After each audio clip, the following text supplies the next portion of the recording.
Now, everything old is new again. America's entertainment pop culture talk show with Douglas Viviani and David Cohen. Are you going to be the manager of the baseball team? Yes. You know the guy's name? Who's on first? What's on second? I don't know. Is on third. You know the guy's names on the baseball team? Yes. Well, go ahead. Who's on first? Yes. I mean the guy's name. Who? The guy playing first. Who? The guy playing first base. Who? The guy on first base. Who is on first? What are you asking me? Are you in or you out? In or out of what? No time for questions, just action. In or out. Okay, well, then I'm out. I'm sorry, Jet. Actually, you're already in. Then why would you ask me? Because I thought you would go, I'm in, Bob, and we would have had a really cool moment, but you kind of ruined the whole thing. Welcome to Everything Old is New Again. This is Douglas Viviani with the ever comical David Cohen. That's it? You don't jump in into that? You can't I follow? felt like I had to be comical. And How do you follow that? how are you? There you go, Bobby Pittman. This is America's entertainment pop culture talk show. Yes, it is. We are going to dive into something that I think is cutting edge, that has been around forever, comedy teams, and I think is making a comeback. Now, comedy team I define as a team duo. A duo, but they've been together all the time. We see sometimes with Jim Carrey partners with these characters and Will Ferrell partners with somebody, but only for a movie or two. I'm talking about the act is two people together always. Who are known as blank and blank. Exactly. And what we've seen lately is that was Abbott and Costello we heard, and then we heard into the rather successful Central Intelligence comedy from this summer with The Rock and Kevin Hart. Now, The Rock is an actor, just about, and really not a comedian. Kevin Hart, they say is a comedian. Some people think he's funny. He's okay. He's funny, yeah. He really tries very hard to be funny. Yes. So let's say he's a comedian, but they're not together. They haven't been in vaudeville or movies or anything else ever before, and they throw them together, and it was successful, I guess, because it's a movie. You can act and kind of, work on the chemistry, but It's not a comedy. Right. They're not a comedy team. But that's the closest you get these days. Hollywood, what they've been doing, to me, in my world, is that they've taken Jim Carrey and put him together with, who's that actor that's with him in those movies, Dumb and Dumber? Jeff Daniels. Jeff Daniels. And, they're not really a team. Right. But they teamed them They together. work well they together. Worked. But, let's go beyond that. I want a team like Abbott Costello, like right now you've got Key and Peele on Comedy What Central. about Viviani and Cohen? Viviani and Cohen, that's what we're getting to sooner or later. The question is, if you look up on us on YouTube, Right. I didn't do this one, but you can hear our old shows. Really? And you see a category in YouTube. I didn't do it. YouTube, I guess somehow, someone maybe listens to the show. I don't know what. Under the category of what it is, it says Right. comedy. Wow. Yeah, so I didn't know we were doing comedy. Yes, How do you like that? That's the best kind of comedy, the one where people are laughing at you and you're not really trying to be funny. There you go. But anyway, you got Key and Peele's in their 5th season. Doing comedy on the comedy, which Right. I think it cost them $15 million. They made 20, so they did make a profit. Called Keanu.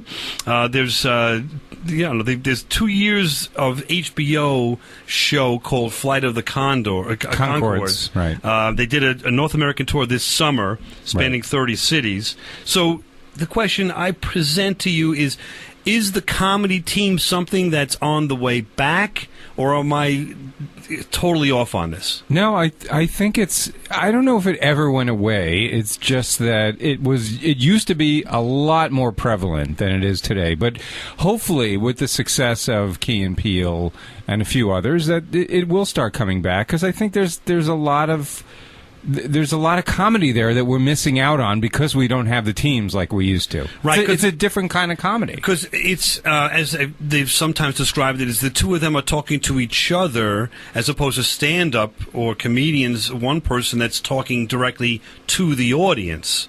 So there's a little different dynamic there. Right. But there's, when they're together like that for a certain period of time, they get the chemistry, they know each other, they can ad-lib, they've done routines, and they do routines, like Who's on First, over and over again, or modifications of that. So let's see where it came from. Believe it or not, now the history they're of going comedy to get teams. you all the way back to the 1920s, where there was a group or a comedy duo called Shaw and Lee. One of the guys, a little thin little guy with rubbery legs, and they did physical comedy, they did music, and they did your typical. Here they are, Shaw and Lee. I come from a good old American family. We're from Kentucky.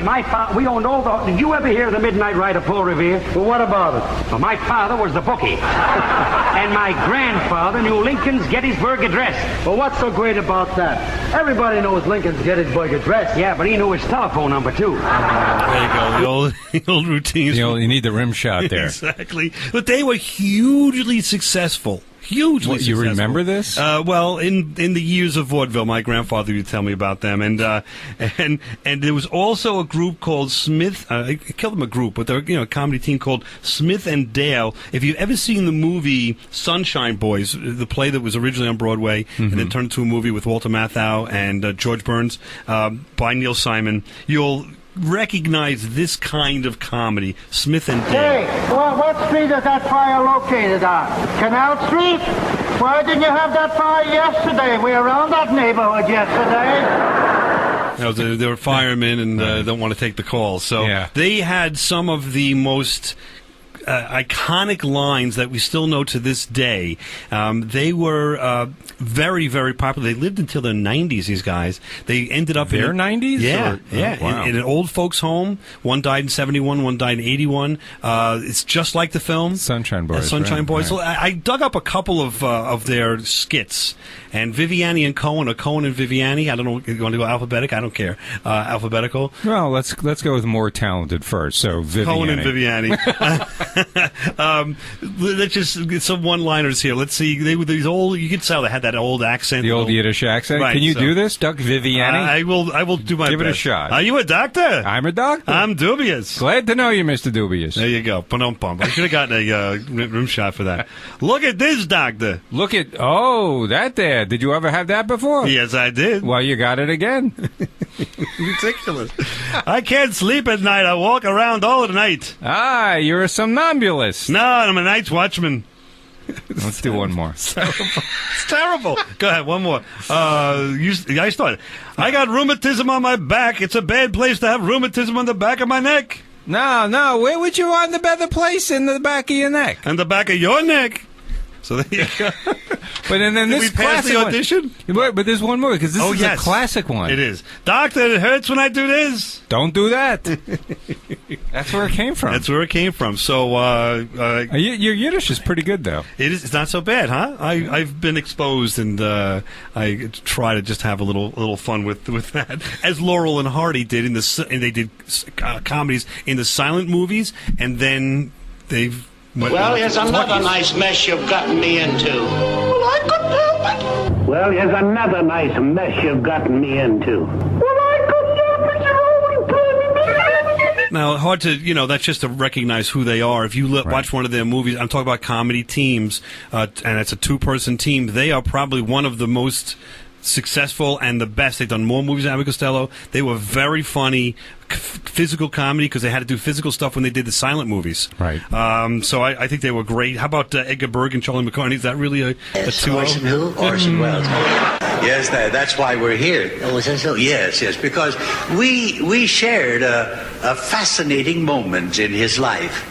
Yeah, no names, Bergen, no names. Yeah. She may be a grandmother by now. Yes, There you go. I mean, it's a little cheating there. They're kind of a comedy team, though, because they're two people. Yeah, all ventriloquists are kind of comedy teams. And then right? Burns and Allen. There's George Burns again with his wife, Gracie. Then there was a lady and her husband in front of us. And so I said to the woman, I said, I hope that girl comes back from lunch soon. She says, so do I. I have to make an exchange for my husband. His hat's too small. And you said? Why change your husband? Why not get him a larger hat? Now, he, to this dying day, says that she was the funniest person he had ever met, and they, in the comedy circles, always said that he was definitely the best straight man beyond Abbott of all time. Yeah, I agree with that. And very creative, very funny. Yep. You got to check out some of her skits. That was a whole routine, a much larger routine of her waiting in line at the store and getting people annoyed at her. Anyway, we'll be back, and Everything Old is New Again to continue talking about the comedy duo and the comedy teams on Everything Old is New Again.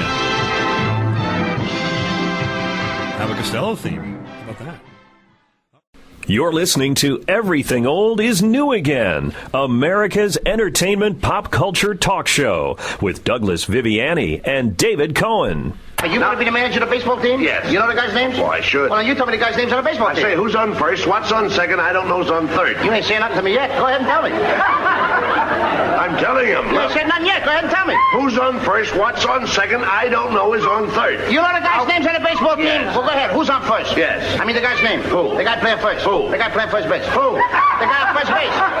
Who is on first? What are you asking me for? I don't know. Wait a minute. I'm not... Welcome back. Everything Old is New again. This is Douglas Viviani with my partner in comedy now at this point, David Cohen.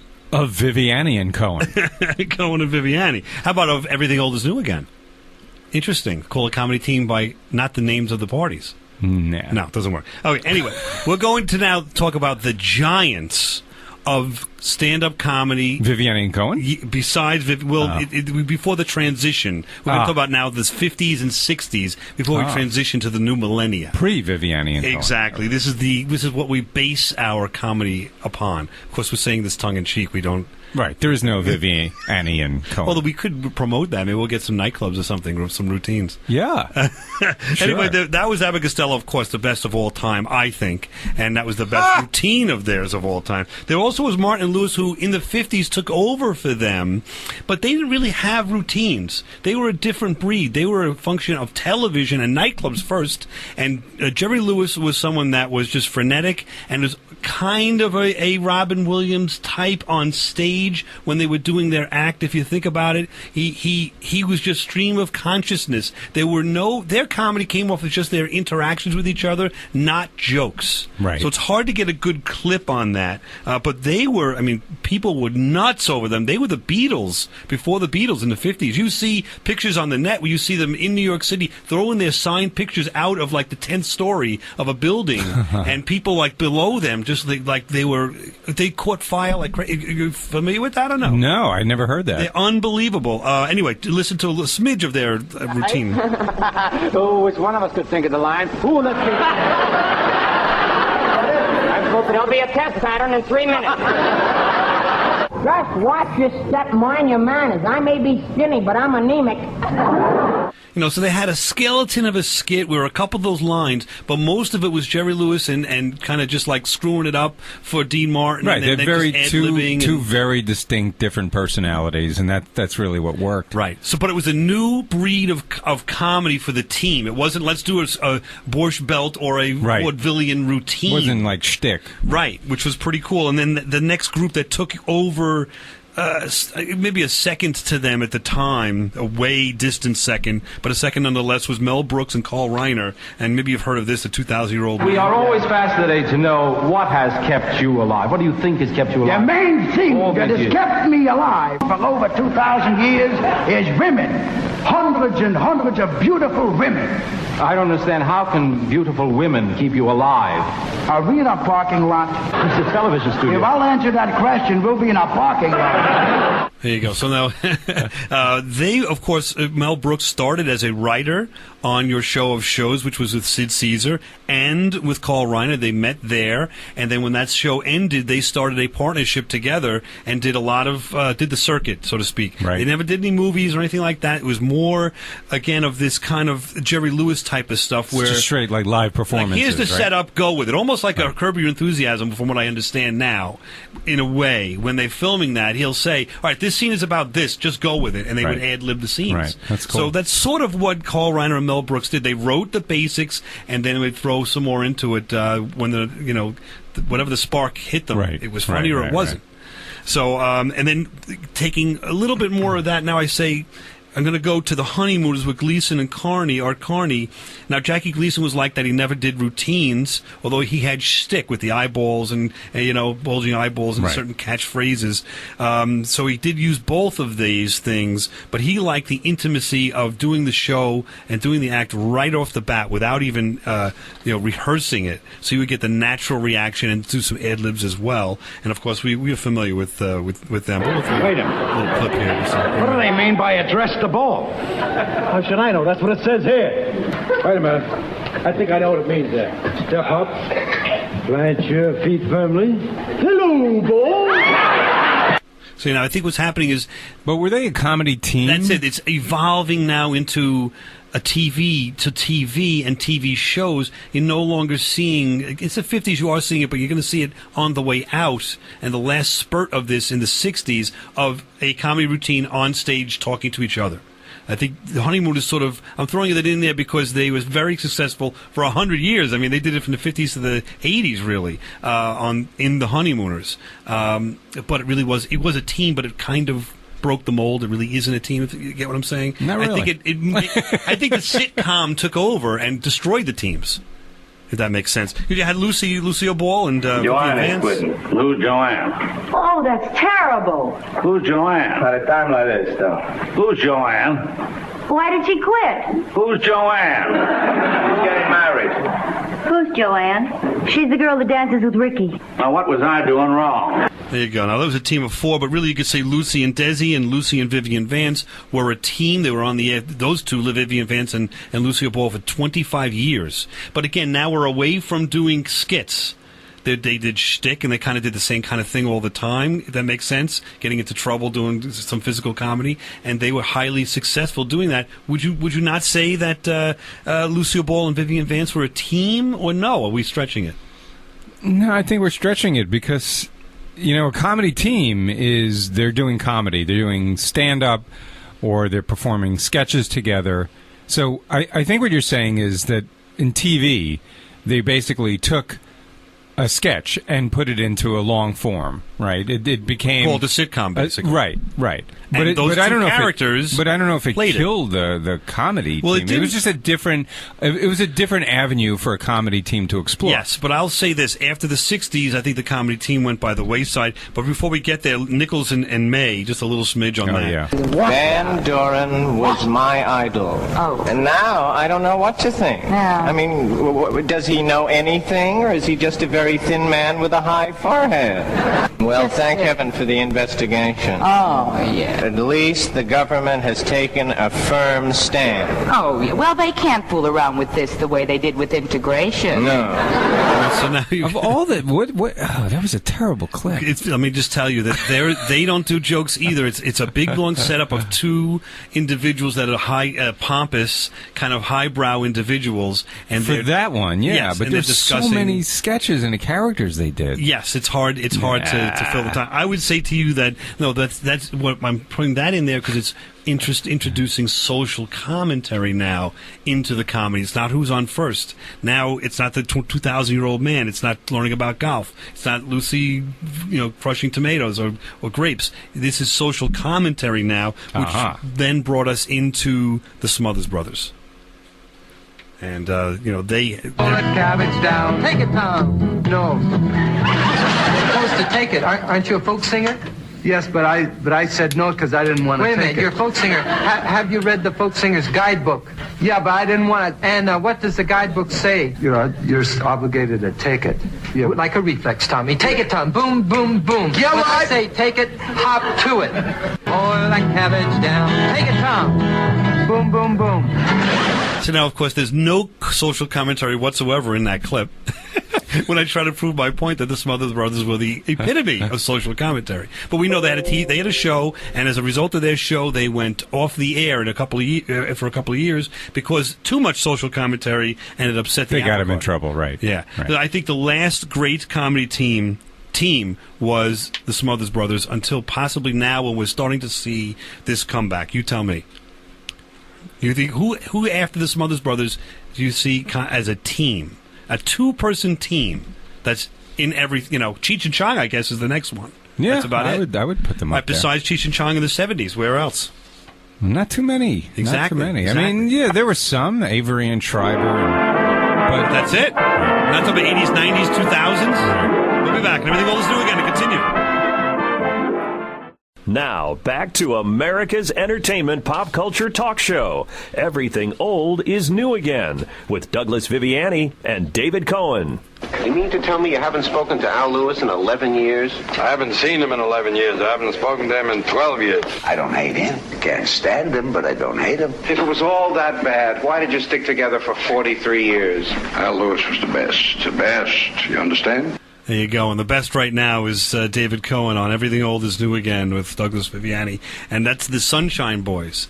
Great movie. Great movie that really epitomizes what we're talking about. Yeah. And the death of... I mean, that's coinciding just about the death of the comedy team. With it, that whole show was about resurrecting it and trying to show the new generation that whole thing. And it was a great enter. Remember that? Kept annoying him by saying enter. Now remember that was taken right off of we've seen that earlier, and we did the routines of Dale and Smith, and they were the people, the inspiration for that movie. So now they are in turn inspiring us to take a chance at doing the impossible. Oh, God. We are going to give it a shot, and it's going to be... We haven't even rehearsed it. Abbott and Costello did their routines on vaudeville thousands of times. And we've read this haven't even read it. Sketch. Never. I've not read it. I've written it because I just transcribed it. I know the skit because I love them so much, but I've never even read the words. So this is going to be an impossible task. But think about it. You're going to be Abbott. I'm going to do Costello, and we're going to try a little sketch. Yeah. So bear with us. See if you even if it even resembles the sketch that you may know. And if you don't know it, just remember that this was originally funny. Yes. So and it may not come out that way now. It's in called Hang 'em High is the movie, and it's the mustard sketch. All right, so I don't know, let's get to it. What makes you so dumb? Oh, it just comes to me naturally. Suppose you walk into a baseball field. What two teams are playing? I don't know. Then what are you doing in the baseball field? I don't know. You got me in there. Now get me out. Look, what's the first thing you buy in a baseball game? A hot dog. A hot dog. Without mustard. No. Mustard goes with the hot dog. Not with mine. Mustard goes, and it was made for the hot dog. Now, look, I don't like mustard. Mustard goes with the hot dog. Mustard and hot dog go together. Let them go together. I don't want to spoil any romance. You know, they spend millions of dollars a year just to manufacture mustard. Do you know those factories employ thousands and thousands of people just to manufacture mustard? And what? And you know these people take care of thousands of families and homes, all on account of mustard. And you, just because you don't like mustard, you don't want mustard, you want to put those factories out of work and put those people out of work? You mean to sit there and tell me just because I don't eat mustard, I'm gonna close down the mustard factory? Oh, wait a minute. No. Are you trying to tell me that those thousands of people are making one little jar of mustard like this just for me? When did Costello become Jewish? That's what I'd like to know. Now, wait a minute. When did he get this accent? You don't understand. Well, oh, we're back in the sketch? Yes. Well, if they are, you can tell them not to make any more because I'm not going to eat it. All right, so you don't like it. I like Worcestershire sauce. You like what? I like Worcestershire sauce. Worcestershire sauce? You can't even say it, but I don't go for mustard. You don't go for mustard, no, huh? I don't like it. I like Worcestershire sauce. And you don't know why you dislike it? Look, I'm not going to put nobody out of work. I told you before, I don't put nobody out of work. All right, forget about it. I sit here like a big dummy. I don't know why I hang around you. You can't answer a question or... You said I was putting thousands of people out of business. That's what you're doing. I'm not putting anyone out of work. Men walking the streets, husbands walking the streets, doing nothing. I'm not putting any husbands out of work. You don't even know what a husband is. A husband is what's left of a sweetheart after the nerve has been killed. Listen, now no remarks out of you. I ask you a simple question. You say nothing at all. Why don't you ask me a little easy question? Will you answer it? A tiny one. Suppose you have $5 in one pants pocket and $10 in the other pants pocket. What do you have? Somebody else's pants on. There you are. Yeah, you see, you can't answer a question. I have no money. Why do you ask me these kinds of questions? I asked you to ask me a simple one, didn't I? A little one. All right, here. Every time I talk to you, I get a headache. Headaches is all I get when I talk to you. Then why don't you take an aspirin? Take an aspirin? You're telling me to take an aspirin? It's good for a headache. You have a license to practice medicine? Huh? Have you a license to practice medicine? Doctors all over the world, they study, they spend their lives, they go to college and medical school to become doctors.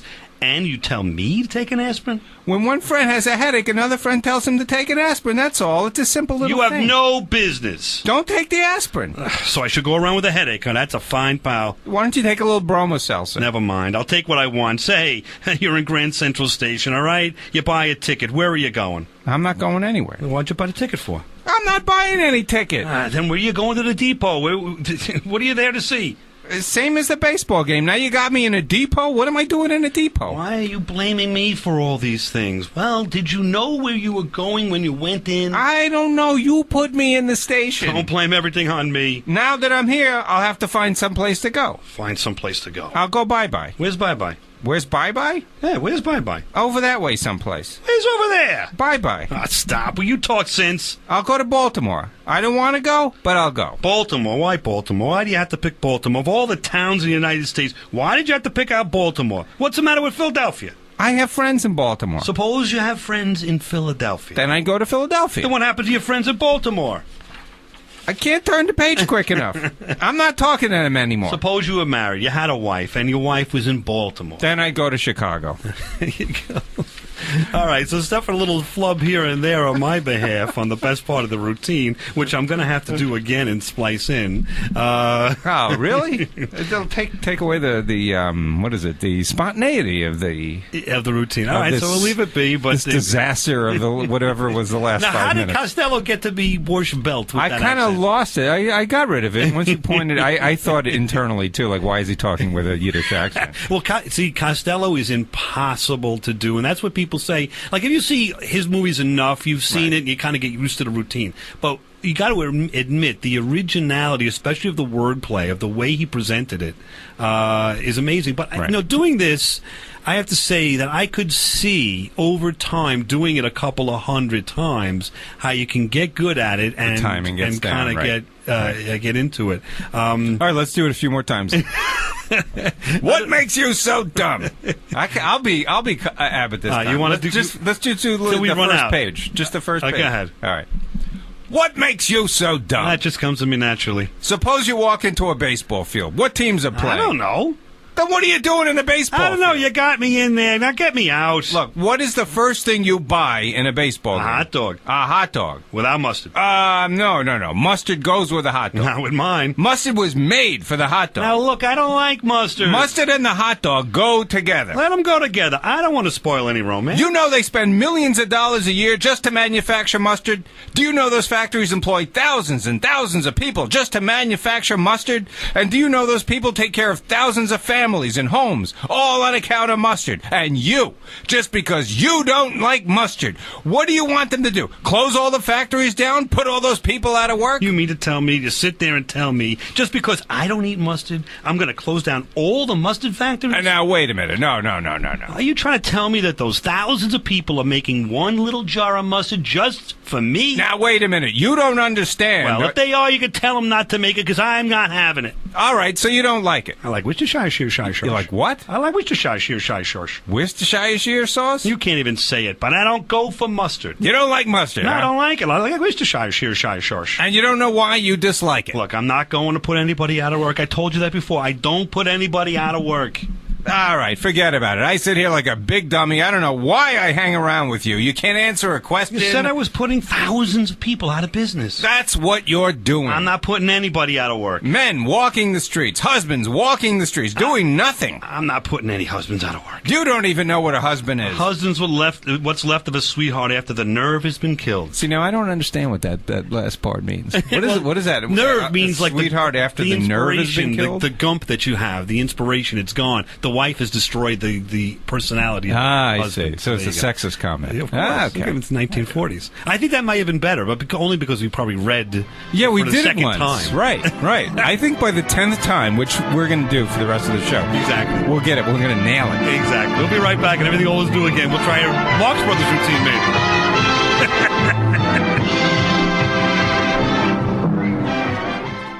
All right. This is Everything Old is New Again, America's entertainment pop culture talk show with Douglas Viviani and David Cohen. Sir, I got some mascara in my eye. Could you help me get it out? Huh? Where? In there, get it out. Oh, no, it's an eyelid. Oh, get it out of there, get it out of there. There. Oh, good, thanks. Make a wish. I got Make a wish? Oh, make a wish, I got a wish. Right. On or off? Off. You lose, sorry. I didn't want to lose. Welcome back to Everything Old is New Again. That's Penny Marshall and what was her name? Cindy Williams. Cindy Williams. Laverne and Shirley. Now, there's a comedy team that was created for television, for the sitcom, that I think was very successful. And if you hear the end when she goes, I didn't want to lose. Does that remind you of any other comedy team that she worked with before Laverne and Shirley? She worked with somebody before? Yeah, she was on The Odd Couple. On The Odd Couple, right. And that sounds just like Oscar Madison. Oh, like, I didn't want to lose. I don't know. That could be. She learned a lot from those two. If you watch that show and bear it in mind, her presentation is a lot like Oscar Madison in some ways. And the comedy timing and all that is really, she was very good in that show. Klugman, yeah. And Jack Klugman and Tony Randall in the original Odd Couple. So there's a sitcom teams that were created for the sitcom. They started to work together, but again, they didn't do routines, but they got an act together, right, and they got their chemistry, and it worked for them. Now let's go towards and dive into the present day comedy team and see, do we see any diamond in the rough even here? Do we see something that might happen and develop in the future with Key and Peele? Now, this is a skit where, it's much longer than it is. I think it's brilliant, but, and I know David does too, because you actually sent me this clip to put on. I don't know if you're going to get it, because I only could do like 20 seconds of it, but it's basically what is a teacher from the inner city coming into an affluent school. A substitute teacher. Teacher, and he's misinterpreting the names of the students. And it's just it's a great social commentary. We'll talk about it in a minute. Just see if you get a feel for this. I taught school for 20 years in the inner city, so don't even think about messing with me. Jay Quellen. Where's Jay Quellen at? No Jay Quellen here? Do you mean Jacqueline? Okay, so that's how it's gonna be. Y'all wanna play. Okay then. A.A. Ron, where are you? Where is A.A. Ron right now? Well, you better be sick, dead, or mute. A.A. Ron. Here. Why didn't you answer me the first time I said it, huh? Because it's pronounced Aaron. Son! It just goes on and on. But so he mixes the names up because from where he's from, it's a different culture. Right. And so, but what I like about them, and I think what they can, maybe I'm wrong. You're just going to throw this out there, that their social commentary is done in such a way that it doesn't offend anyone, I don't think, but it also, if you want to, you can take away from a smidge of understanding of people that you maybe aren't familiar with, or a world that you're not familiar with, and kind of breaks over these lines of culture and maybe affluence versus not, whatever it might be, the differences in our culture, and in a fun way can try to kind of make us all one. And that might be pie in the sky, but you tell me. No, I think you're right. I think you're absolutely right. They're really funny together. They're good writers. They're good actors. And yeah, they push the envelope with some of the subject matter, and I think that's what really adds to the humor. But they push it not in an offensive way, no, like us against you kind of stuff. Right. Like a lot of stand-up are, I'm going to talk about whatever group that I belong to and how that other group doesn't understand us. They don't do that. They play off each other, and they sort of relate. Like the two friends. There's a routine where one's calling the other, or they're texting each other. One is completely misinterpreting the text as being like really aggressive, and the other friend is not meaning that at all. And it's a complete misinterpretation. But you've had those sort of text conversations with friends. You can see yourself in their place. In other words, right. So and what I like about them too is that they're creating, not everything works, but they're creating new routines. Abbott and Costello had 25 routines, and they're constantly writing new stuff. And it's some of it works, and some of it's brilliant, and some of it doesn't. Some of it doesn't. Right. Like you said, when they hosted the MTV Awards, that was kind of a big. But they take chances like we do in some ways, right? And they're successful at times. We're never successful. Not like now. This is one that you love, and I don't think that they can translate really in a 20-second clip, but I'll give it a shot. Okay. For Flight of the Conchords. Sort of one of our gangster folk crossovers. Brett's known as the Rhymenoceros. Yeah. And I'm AKA'd as the hip-hop-opotamus. Yeah. They call me the hip-hop-opotamus. I got flows that glow like phosphorus popping off the top of this esophagus. I'm not a water-dwelling mammal from Africa that's moved to the metropolis and been taught how to break.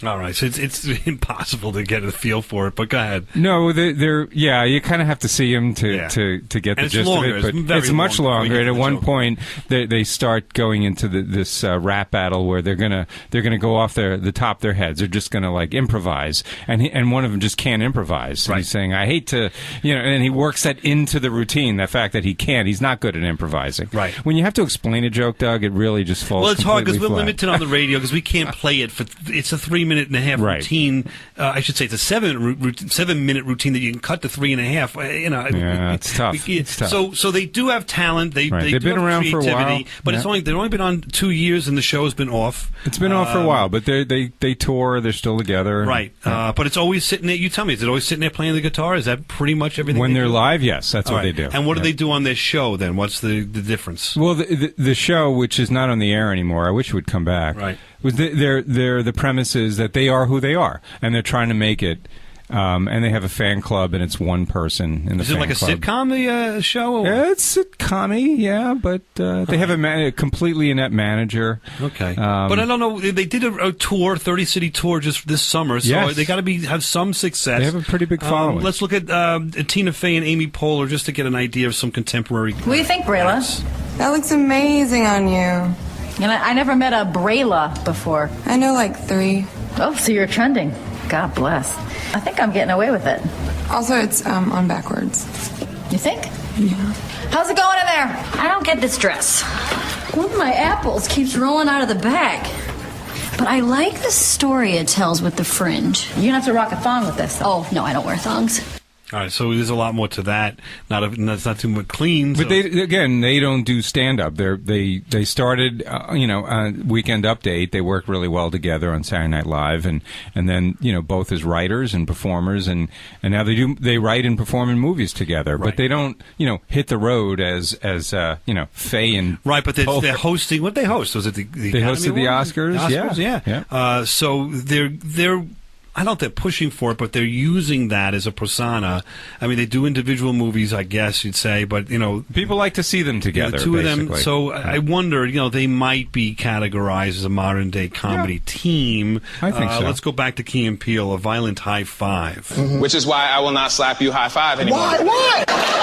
We had done something comedically that worked really well, and I got excited. I had to get in there. No, you came out. Show me how you slap high five. I will. All right, Okay, I'll do it in slow motion. What happened was I came up in here. I got my plant foot down. See, no plant foot. No plant foot. Just got my plant foot down, and then I got some torque in my hips. Why are you turning back here? All right, so again, these are much longer routines, but I mean, it's so funny that that's why I like, there's sort of an Abbott and Costello-ish in that they're taking these little things and making wordplay. I'm sure there's more to it than that, but they're doing wordplay on this stuff of a high five, and the guy's winding up and he hurts the other guy, and what are you doing? It's like a Seinfeld issue, like it's such a small, simple little stupid thing. They do a 7-minute routine on it, and you got it. You're gonna laugh. You can't help and I knew you'd like it because they don't really, they're not dirty, right? Too much. No. Occasionally they are, but generally it's pretty, family friendly, as family friendly as comedy gets these days. Yeah, I mean, I like them. They failed in that movie attempt. They're not perfect. I think they're modern. They're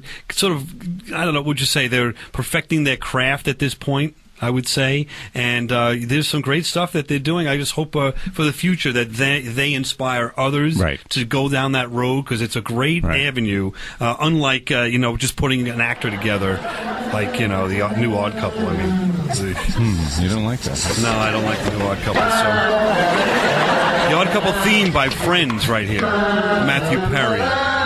Later on, he's in the Odd Couple series. Anyway, we'll be back and everything old is new again.